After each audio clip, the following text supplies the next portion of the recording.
I was elbow deep in receipts and dirty laundry when I found the hotel keycard. Room 823, the Fairmont, tucked beside a note in Nora's purse. Same room, same time, same rules. If this was a game, I'd just found my invitation. The rain hammered our kitchen window like an impatient debt collector. I held the plastic card up to the fluorescent light, studying it the way I studied ledgers at work, looking for the story hidden in the numbers. The magnetic strip was worn smooth. This wasn't a first-time visit. "Dad, can you drive me to Emma's?" Julie's voice cut through my concentration. My 16-year-old daughter stood in the doorway, car keys dangling from her finger like a question mark. "Where's your mother?" I slipped the keycard into my shirt pocket, casual as checking the time. "Working late. Again." Julie rolled her eyes with the practiced disdain only teenagers could master. She said she'd be home by 7, but it's almost 9. Working late. The phrase had become Nora's favorite song, playing on repeat for the past 11 months. I'd started timing her absences, tracking them in a small notebook I kept in my desk drawer. Thursdays were always the longest nights. "Sure, honey, give me 5 minutes." Julie disappeared upstairs, her footsteps echoing through our modest 2-story home. The house had belonged to my grandmother, built in 1952 when this neighborhood was the pride of our Rust Belt city. Now it was just another street of fading paint and broken dreams, surrounded by the skeletal remains of factories that once employed half the town. I pulled out my phone and called Nora's office. The answering service picked up on the second ring. "Brennan, Hayes & Associates. We're currently closed. If this is an emergency..." I hung up. Of course they were closed. It was Thursday night, 9:15.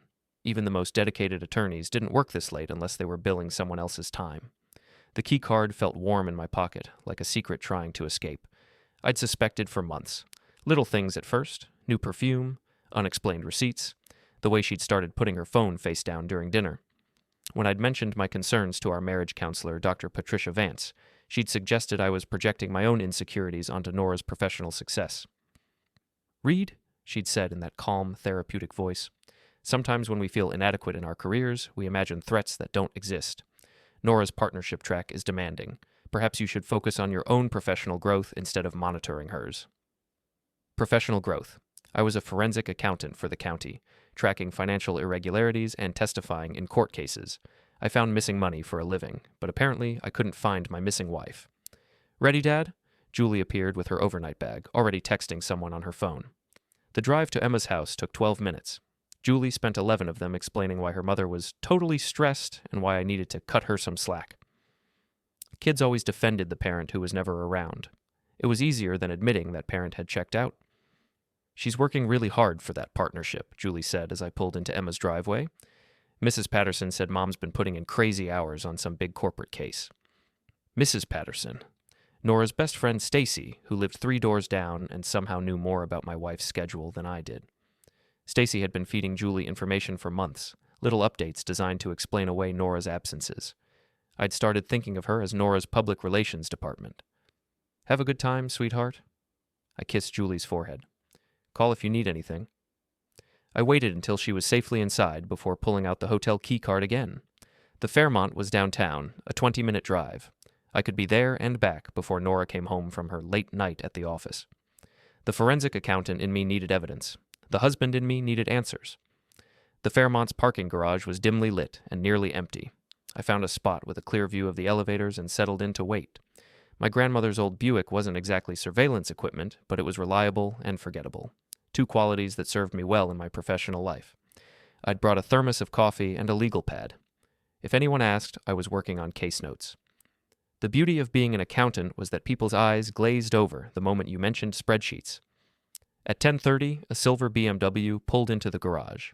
I recognized the driver immediately, Victor Hallis, CEO of Hallis Manufacturing and pillar of our community. Victor served on the hospital board, coached Little League, and never missed Sunday service at First Presbyterian. His wife Jenna was Julie's former piano teacher. Victor parked near the elevator and checked his reflection in his side mirror before getting out. He wore a navy suit that probably cost more than my monthly salary, and he moved with the confident stride of a man who'd never had to worry about money.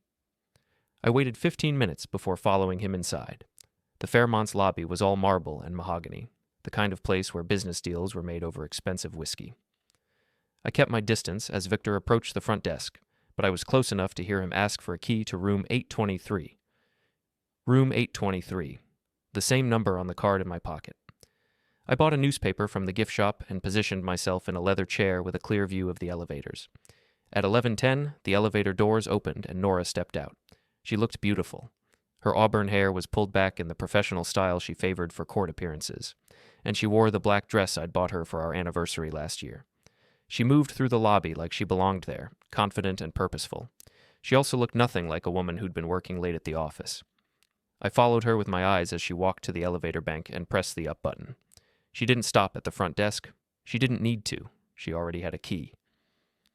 The elevator doors closed, and I sat in that leather chair for another hour, staring at the brass buttons and trying to process what I'd just witnessed. My wife of 18 years was having an affair with Victor Hallis. The evidence was circumstantial but compelling, like a balance sheet that didn't quite add up until you found the missing decimal point. I drove home in silence, the radio off and my mind racing. The house was dark when I pulled into the driveway. Nora's Honda wasn't there yet. I sat at the kitchen table and opened my laptop, pulling up everything I could find about Victor Hallis. Forbes had profiled him 2 years ago as one of the region's most successful entrepreneurs. His company manufactured precision parts for aerospace and defense contractors. He'd been married to Jenna for 22 years. They had 3 children, all honor students. He was also a deacon at First Presbyterian, where Nora and I had been married. At 12:40, I heard Nora's car in the driveway. I closed the laptop and pretended to be reviewing case files when she walked through the kitchen door. "You're up late," she said, dropping her briefcase by the counter. Her voice was carefully neutral, the tone she used with opposing counsel. "Waiting for you." I didn't look up from my papers. "How was the office?" "Exhausting. This corporate merger is consuming my life." She moved to the refrigerator and poured herself a glass of wine.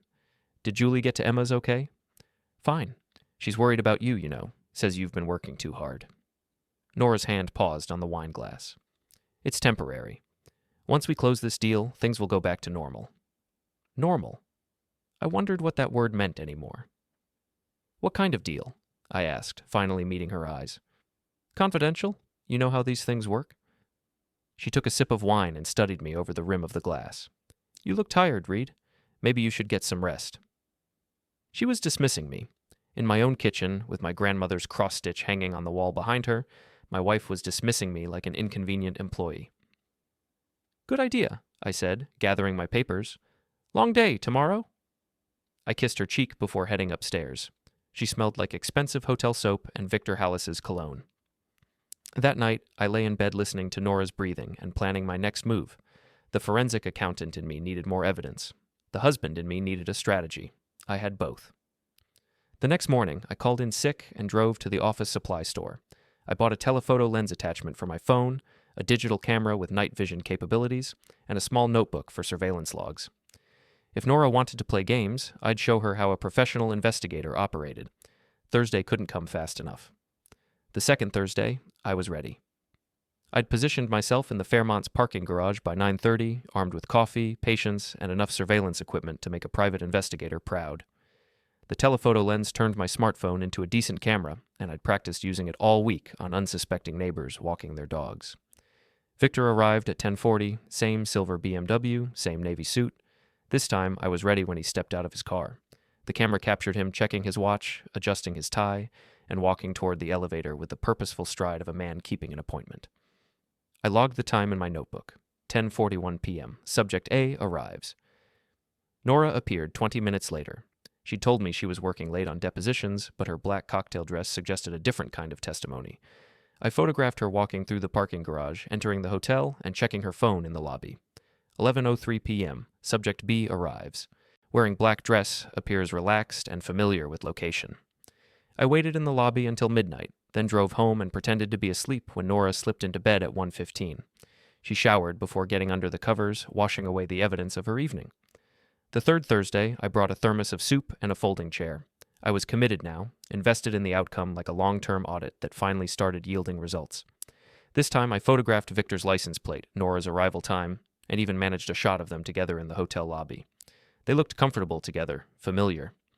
Victor's hand rested on the small of Nora's back as they walked toward the elevator. She laughed at something he said, tilting her head in a way I hadn't seen in months. They looked like a couple. The fourth Thursday, I hit the jackpot. I'd positioned myself near the hotel's side entrance, where smokers gathered and valets took cigarette breaks. At 11:30, Victor and Nora emerged together, walking toward the parking garage. They were holding hands. I followed at a distance, my camera ready. They stopped beside Victor's BMW and kissed, not a polite peck, but the kind of kiss that spoke of practice and familiarity. Victor's hands tangled in Nora's hair. She pressed against him like a woman who knew exactly what she wanted. I took 17 photographs. When they separated, Victor said something that made Nora laugh. She reached into her purse and handed him what looked like a folded piece of paper. He read it, grinned, and pulled her close for another kiss. I photographed that too. They parted ways in the garage, Victor heading to his BMW and Nora to her Honda. I waited until both cars had left before returning to my own vehicle, hands shaking as I reviewed the images on my camera's display screen. 17 photographs of my wife and Victor Hallis acting like lovers. Clear, well-lit, undeniable evidence of their affair. I drove home and sat in my kitchen until dawn, staring at the photographs and planning my next move. The forensic accountant in me had gathered sufficient evidence. Now the husband needed to decide what to do with it. I started with research.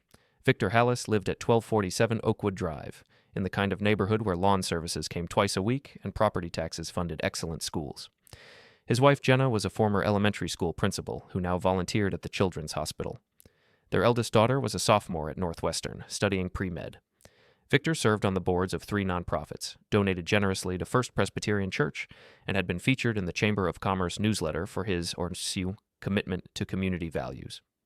Last year, he'd received an award from the mayor for his company's charitable contributions. He was also a member of Eastbrook Country Club, where he played golf every Saturday morning and attended the monthly board meetings. The club's membership directory listed him as chair of the ethics committee. The irony was almost too perfect. I spent the weekend learning everything I could about Victor's world. His company, Hallis Manufacturing, was privately held but publicly traded, with a board of directors that included 2 retired generals, a former state senator, and the president of our regional bank. The company held several defense contracts and had recently bid on a major aerospace project.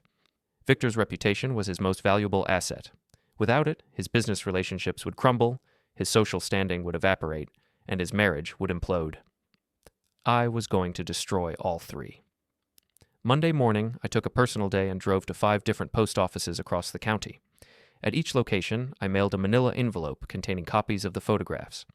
The recipients were carefully chosen for maximum impact. Jenna Hallis, 1247 Oakwood Drive. First Presbyterian Church. Attention Pastor William Morrison. Eastbrook Country Club. Attention Membership Committee. Hallis Manufacturing Board of Directors. Attention Chairman Robert Sterling. The local business journal. Attention Editor-in-Chief Margaret Chen. I used different return addresses, all fake, and mailed them from different zip codes to avoid any pattern that might trace back to me. Each envelope contained the same 17 photographs, along with a typed note. Thought you should know what kind of man you're dealing with. No signature, no demands. Just the truth, delivered with surgical precision. I mailed the last envelope on Tuesday afternoon and drove home to wait for the fallout. It didn't take long. Wednesday morning, my phone rang at 7:15. Nora's voice was tight with panic. "Reid, I need you to pick up Julie from school today. I have an emergency at the office." "What kind of emergency?" "Client crisis. I can't talk about it, but I'll probably be late again tonight." She hung up before I could ask questions, but I didn't need to. The envelopes had been delivered yesterday. Victor's world was probably collapsing around him, and Nora was scrambling to manage the damage. I called the office and took another personal day, then drove past Hallis Manufacturing. The parking lot was unusually full for a Wednesday morning, with several cars I didn't recognize. Through the telephoto lens, I could see men in expensive suits walking quickly across the lobby. Board meeting, emergency session, most likely. I drove past Victor's house next. 2 cars in the driveway, including one I recognized as belonging to Jenna's sister. Family crisis management. By Thursday, the local business journal had run a small item about leadership changes at Hallis Manufacturing. No details, just a brief mention that the board was reviewing corporate governance policies. That evening, Nora came home looking like she'd been through a blender. Her hair was disheveled, her makeup smeared, and her hands shook as she poured herself a glass of wine. "Rough day?" I asked, not looking up from my newspaper. "The worst." She sat down across from me, wine glass trembling in her grip. "Reid, I need to tell you something." My heart hammered against my ribs, but I kept my voice steady. "I'm listening." "There's been a situation at work. A client is going through some personal problems, and it's affecting our case. I might need to work even longer hours for the next few weeks." She was lying.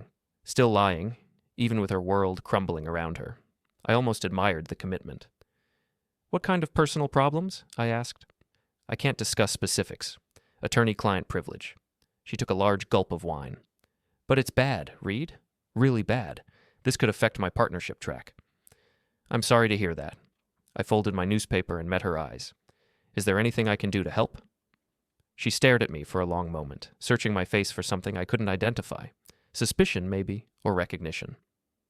"Just be patient with me," she said finally. "This will all be over soon." She was right about that, though not in the way she imagined. Friday morning, Jenna Hallis called me. "Reid, this is Jenna Hallis, Victor's wife."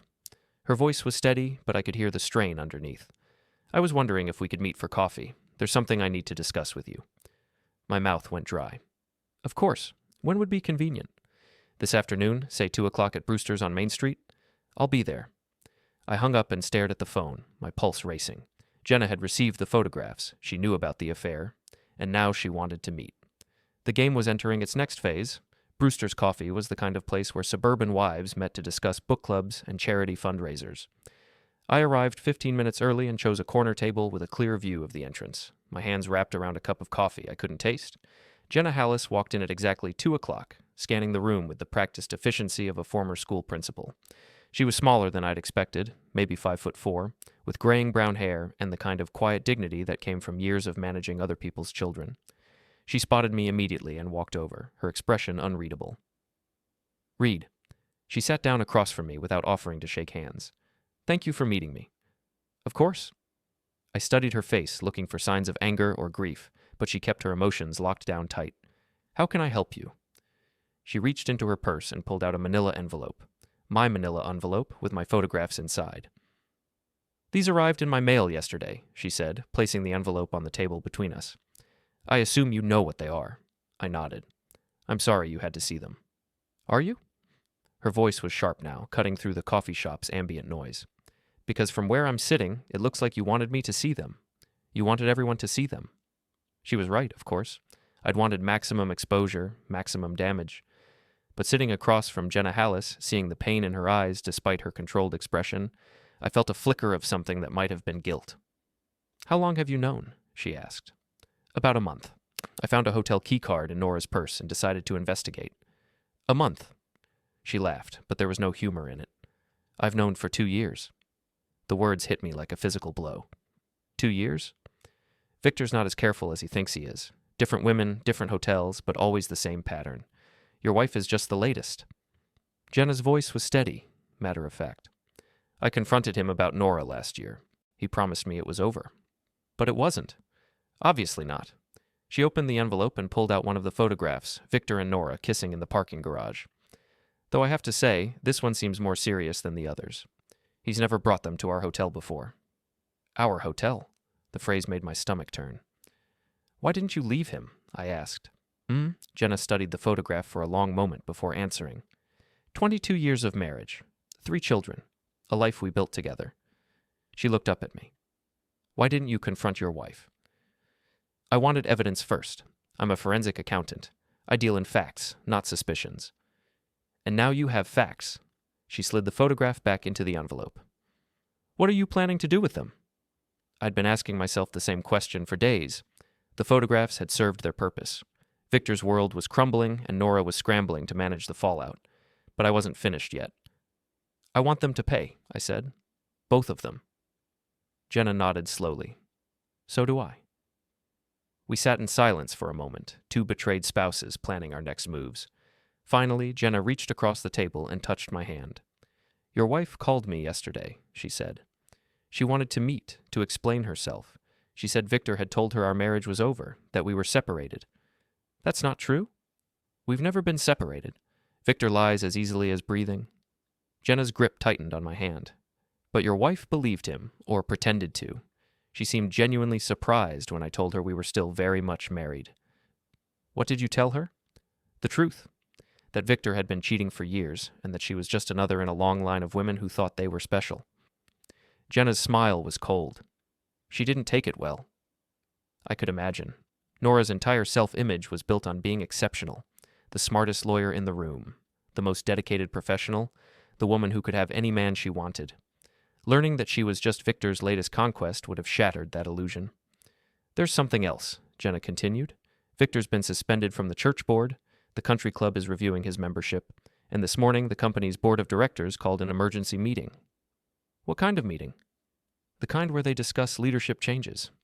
Jenna's expression was grim. "Victor built that company from nothing, but it's publicly traded now. The board won't tolerate scandal, especially not with their defense contracts under review."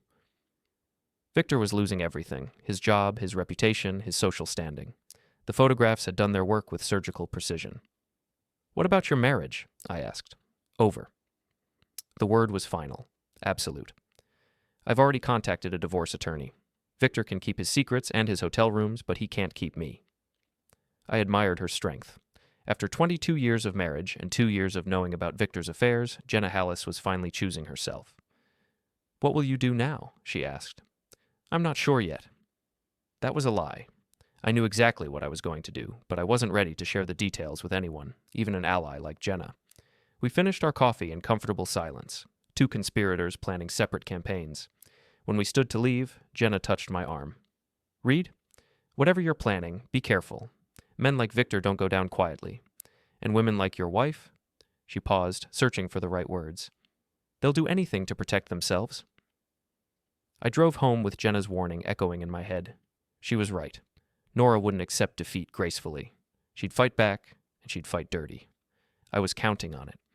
That evening, Nora came home early for the first time in weeks. She found me in the kitchen, grading Julie's math homework at the table where my grandmother used to pay her bills. "We need to talk," she said, setting down her briefcase with unusual care. "I'm listening." She poured herself a glass of wine and sat down across from me, her movements precise and controlled. She was preparing for a performance. "Reid, I've been thinking about our marriage. About us." She took a sip of wine and met my eyes. "I think we should consider counseling again. Real counseling this time, with someone who specializes in couples therapy." "Why now?" "Because I love you. Because I want to save what we have." Her voice was steady, but I could see the calculation behind her eyes. "I know I've been distant lately, working too much, not prioritizing our relationship. I want to change that." She was good. If I hadn't seen the photographs, hadn't watched her with Victor, I might have believed her. The sincerity in her voice was almost perfect. "What about your partnership track?" I asked. "Your important case?" "It can wait. We're more important." She reached across the table and took my hand. "You and Julie are more important than any job." I let her hold my hand, studying her face as she delivered her lines. She was beautiful, even now, especially now, with desperation adding intensity to her performance. "I'd like that," I said finally. "Counseling sounds like a good idea." Relief flickered across her features. "Really?" "Really? When do you want to start?" "As soon as possible. I'll make some calls tomorrow, find someone who can see us this week." She squeezed my hand, and for a moment, I almost felt sorry for her. She was trying so hard to salvage a marriage she'd already destroyed, to fix something that couldn't be repaired. "Nora," I said softly. "Yes?" "Is there anything you want to tell me? Anything you think I should know?" The question hung in the air between us like a loaded weapon. Nora's grip tightened on my hand, and I could see her mental calculations spinning behind her eyes. "No," she said finally. "Nothing important." She was still lying. Even now, with her world crumbling and her marriage hanging by a thread, she was still lying to my face. I smiled and squeezed her hand back. "Good. I'm glad we're being honest with each other." That night, I lay in bed listening to Nora's breathing and finalizing my plans. She thought she could manage the situation, control the narrative, save her marriage and her reputation through careful manipulation. She was about to learn that some things couldn't be managed. The next morning, I made my own phone call. "Dr. Vance, this is Reid Trenner. I'd like to schedule an emergency session with you and my wife. Something's come up that we need to discuss." Dr. Patricia Vance's office smelled like lavender and false hope. I sat in the same chair where I'd been told my suspicions were paranoia, watching Nora fidget with her wedding ring while our marriage counselor reviewed her notes from our previous sessions. "Reid, you mentioned an emergency situation," Dr. Vance said, adjusting her glasses. "What's prompted this urgent need for counseling?" I pulled out my phone and scrolled to the photo gallery. 17 photographs of my wife and Victor Hallis, carefully organized by date and time. I'd spent hours selecting the most damaging images, the hand-holding, the kissing, the intimate moments that spoke of familiarity and affection. I found these, I said, handing the phone to Dr. Vance. The color drained from Nora's face as our therapist scrolled through the images. Dr. Vance's expression remained professionally neutral, but I caught the slight widening of her eyes when she reached the parking garage kiss. Nora, Dr. Vance said carefully, would you like to respond to these images? Nora's hands were shaking now, her composure finally cracking. Reid, I can explain. Please do. I kept my voice calm, reasonable.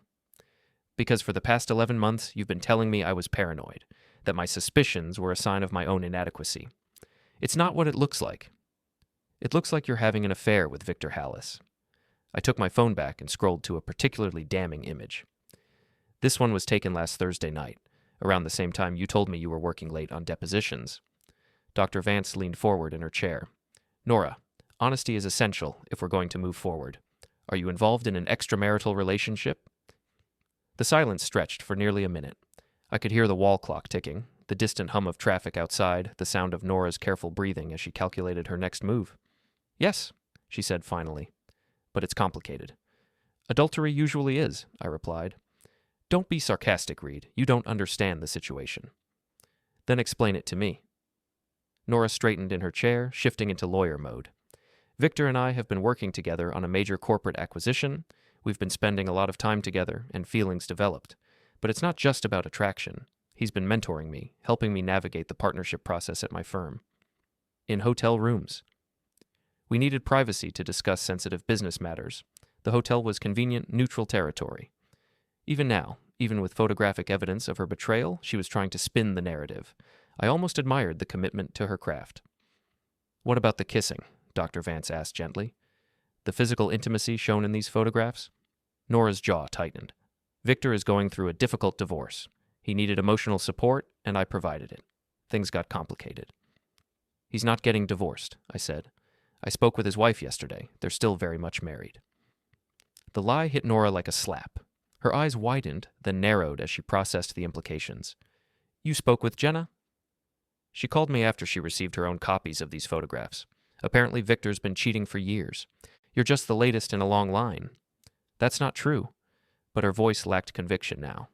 She also mentioned that you called her yesterday, trying to explain yourself. Something about Victor telling you their marriage was over? Nora's face flushed red. He told me they were separated. He lied, just like you've been lying to me. Dr. Vance cleared her throat. Let's focus on moving forward constructively. Nora, do you want to save your marriage? Of course I do. Nora turned to me, tears starting to form in her eyes. Reid, I made a mistake, a terrible mistake, but I love you. I love our family. Victor took advantage of my ambition, my desire to succeed. He manipulated me. Now she was the victim. In the span of 5 minutes, she'd gone from denial to justification to claiming victimhood. It was a masterful performance. How long has this been going on? I asked. 6 months, maybe 7. Another lie. Jenna had said 2 years, and I believed her over Nora. And you've been lying to me the entire time. I wanted to tell you. I tried to end it several times, but Victor said it would hurt both our careers. He said we needed to be discreet until after my partnership decision. Your partnership? I laughed, but there was no humor in it. How's that working out for you? Nora's face crumpled. The firm is reviewing my status. Someone sent them copies of the photographs. Someone? Anonymous tip, same as the church, the country club, and Victor's company. She wiped her eyes with a tissue from Dr. Vance's desk. Someone wanted to destroy us both. She was looking at me now, studying my face for signs of guilt or satisfaction.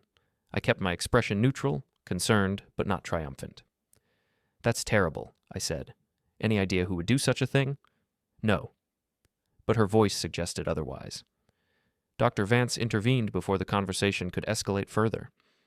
This is clearly a complex situation with multiple layers of betrayal and hurt. Reid, how are you processing this information? I'm angry, I said honestly. I'm hurt. I feel like I've been living with a stranger for the past year. That's understandable. Nora, what do you need from Reid to begin rebuilding trust? Forgiveness, time, a chance to prove that our marriage matters more than my career. Nora reached for my hand, but I pulled away. Trust takes time to rebuild, Dr. Vance said. It requires consistent, honest communication and a willingness to be vulnerable with each other. I'm willing, Nora said quickly. Whatever it takes. I looked at my wife, really looked at her, for the first time in months. She was still beautiful, still intelligent, still capable of commanding a room with her presence. She was also a liar, a cheater, and a manipulator who'd spent nearly a year gaslighting me into thinking my suspicions were paranoia. I need time to think, I said. This is a lot to process. Of course, Dr. Vance made notes on her pad. I'd recommend individual sessions for both of you before we attempt more couples work. You each need to process your emotions separately before you can work on them together. We scheduled follow-up appointments and left the office in tense silence. In the parking lot, Nora tried one more time to salvage the situation. Reid, please, don't let this destroy our family. Julie needs both her parents. Julie needs honest parents, I replied, something she hasn't had for the past year. I drove home alone, leaving Nora to find her own way back. In my rearview mirror, I watched her standing in the parking lot, phone pressed to her ear, are probably calling Victor to coordinate their next moves. But Victor had his own problems now. According to Jenna, the board meeting hadn't gone well. The company's defense contracts were under review, and Victor's personal scandal was becoming a professional liability. That evening, I called Julie at Emma's house. Hey, Dad, how's Mom doing? She seemed really stressed this morning. She's going through a difficult time at work, I said, which was technically true. How would you feel about staying at Emma's for the rest of the week? Give your mother some space to sort things out? Sure. Emma's parents said I could stay as long as I want. Julie paused. Dad, are you and Mom okay? The question hit me harder than I'd expected. Julie was 16, old enough to sense the tension, but young enough to hope it could be fixed. We're working through some issues, I said. But whatever happens, we both love you very much. I know, I love you too, Dad. After hanging up, I sat in my grandmother's kitchen and planned my next move. The photographs had done their work. Victor was losing his job, his reputation, and his marriage. Nora was facing professional consequences and personal humiliation. But I wasn't finished yet. The real confrontation was still to come. Sunday dinner at Nora's parents' house had been a family tradition for 18 years. Every week, Margaret and Robert Brennan hosted their children and grandchildren for pot roast, political arguments, and carefully maintained family harmony. This Sunday would be different. I arrived early, carrying a bottle of wine and a manila envelope hidden in my jacket pocket. Margaret greeted me with her usual hug, commenting on how thin I looked and insisting I needed more of her cooking. Where's Nora? She asked, setting another place at the dining room table. Running late. Work crisis. The lie came easily now.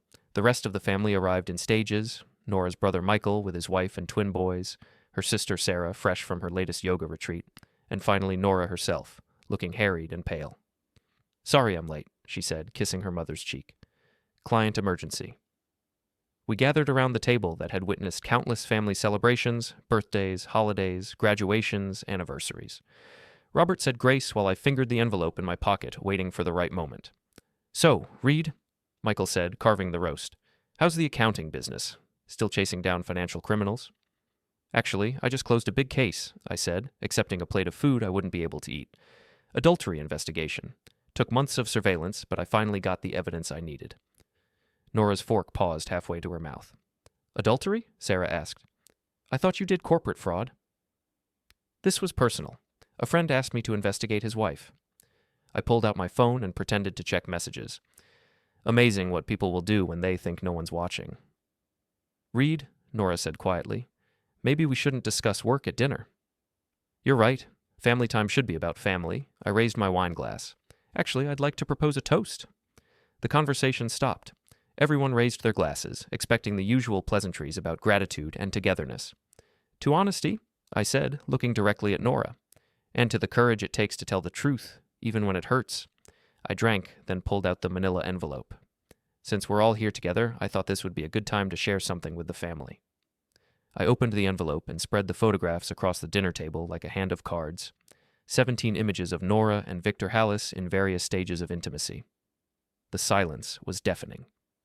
Margaret dropped her wine glass, red wine spreading across the white tablecloth like a wound. Robert's face went purple. Michael stared at the photographs with the fascination of someone watching a traffic accident. Reid, Nora whispered. What are you doing? Telling the truth. Something you've forgotten how to do. I picked up one of the clearer photographs, Nora and Victor kissing in the hotel parking garage, and held it up for everyone to see. This was taken last Thursday night, around the time Nora told me she was working late on depositions. Turns out she was deposing Victor Hallis, but not in a courtroom. Reid, stop. Nora's voice was shaking now. Stop what? Stop telling the truth? Stop sharing your professional achievements with the family? I selected another photograph. This one's my favorite. Look at how happy you both look. Margaret found her voice first. Nora, please tell me this isn't what it looks like. Mom, I can explain. She's been having an affair for 2 years, I said, gathering the photographs back into a neat pile. With Victor Hallis, the married father of 3 who sits on the church board and coaches Little League. Robert's voice was barely controlled. 2 years? Maybe longer. Victor's wife says he's been cheating for years. Nora's just the latest conquest. That's enough. Nora stood up, her chair scraping against the hardwood floor. You have no right to humiliate me like this. Humiliate you? I laughed. Nora, you humiliated yourself. I'm just providing documentation. Michael was studying one of the photographs with professional interest. As a photographer himself, he could appreciate the technical quality of the surveillance work. These are really good shots, he said. Professional grade. How long were you following them? 4 weeks, every Thursday night, same hotel, same routine. I turned to Nora. Very predictable, almost like you wanted to get caught. I want a divorce, Nora said suddenly. I can't live like this anymore. Finally, I said, something we can agree on. Margaret started crying. Sarah looked like she wanted to disappear into her chair. Robert poured himself another glass of wine with shaking hands. Victor's lost his job, I continued conversationally. The board forced him out Friday afternoon. His wife's filing for divorce, the church kicked him off the board, and the country club revoked his membership.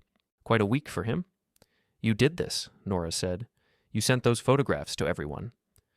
I shared the truth with people who deserved to know it. Victor's wife, his church, his business partners. They had a right to know what kind of man they were dealing with. You destroyed his life. He destroyed his own life. I just provided the documentation. The dinner was effectively over. Margaret was still crying, Robert was drinking steadily, and the twins were asking uncomfortable questions their parents couldn't answer. I think we should go, Michael said, gathering his family. Let you all sort this out privately. Sarah followed suit, hugging her parents and avoiding eye contact with Nora and me.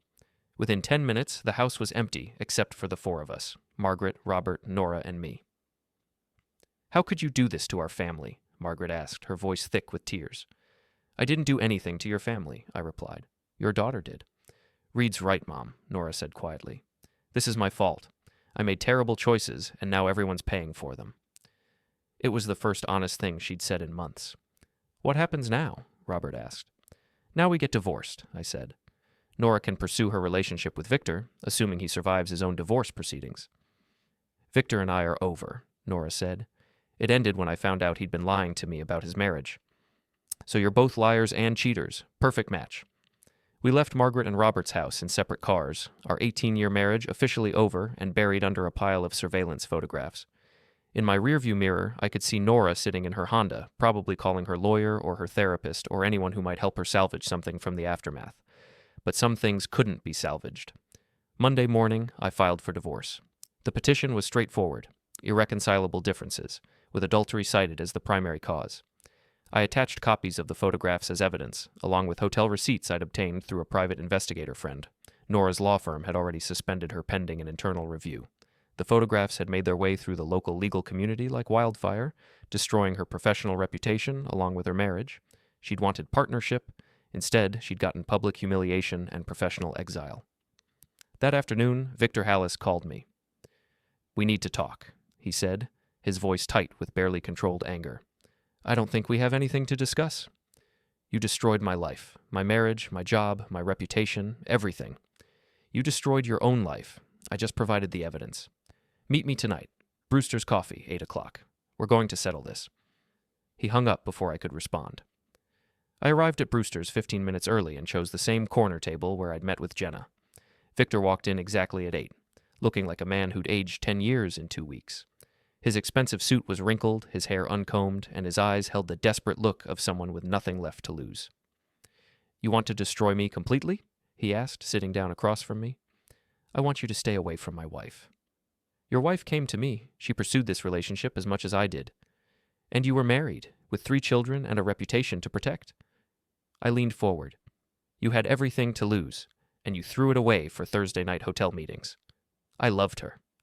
You loved the excitement, the risk. the power of seducing another man's wife. I smiled coldly. How's that working out for you? Victor's hands clenched into fists on the table. I could make your life very difficult. With what? You have no job, no reputation, no influence. Your wife is taking half your assets, and your children won't speak to you. What exactly are you going to do to me? The fight went out of him then, his shoulders sagging as the reality of his situation hit home. What do you want from me? He asked. Nothing. You've already lost everything that matters. I stood up and dropped a $5 bill on the table for my coffee. Victor, next time you want to destroy someone's marriage, pick a man who doesn't know how to investigate financial irregularities. I'm very good at finding things people want to keep hidden. I left him sitting alone at the table, staring into his empty coffee cup and contemplating the ruins of his life. The divorce proceedings took 6 months. Nora fought for half the house, spousal support, and joint custody of Julie. She got none of it. The photographs were compelling evidence, but the real damage came from the financial investigation I conducted during discovery. Nora had been billing personal expenses to client accounts, inflating her hours, and skimming money from the firm's settlement funds. She hadn't just been cheating on me, she'd been cheating everyone. The State Bar Association suspended her license pending criminal investigation. The law firm fired her and filed a civil suit to recover stolen funds. The IRS opened an audit of her tax returns going back 7 years. My forensic accounting skills had finally found their perfect target. Julie chose to live with me full-time. At 17, she was old enough to make her own decisions about custody, and she'd lost all respect for her mother. I can't believe she lied to us for so long, Julie said one evening as we ate dinner in my grandmother's kitchen. How do you trust someone after that? You don't, I said honestly. Some betrayals are too big to forgive. The house felt different without Nora's presence, quieter but also more honest. I'd removed all the photographs of our marriage, replacing them with pictures of Julie and my grandmother. Starting over at 45 wasn't easy, but it was necessary. 6 months after the divorce was finalized, I ran into Victor Hallis at the grocery store. She looked good, healthier, more relaxed, like someone who'd finally stopped carrying a heavy burden. Reid, how are you? Good, really good. How about you? Better than I've been in years. She smiled. I heard about Nora's legal troubles. I'm sorry. Don't be. She made her choices. What about Victor? Last I heard, he was working at a car dealership in Columbus. His oldest daughter won't speak to him, and his ex-wife got the house and most of his assets. Jenna nodded. Good. He deserved everything he got. We talked for a few more minutes about our children, our jobs, our new lives built on the ashes of our destroyed marriages. When we parted ways in the parking lot, I felt something I hadn't experienced in years. Peace. The photographs that had started everything were locked in a safe deposit box now, evidence of crimes that had already been punished. Sometimes I thought about destroying them, but they served as a reminder of what happened when people chose deception over honesty. Nora had wanted partnership, success, and excitement. Instead, she'd gotten exile, disgrace, and criminal charges.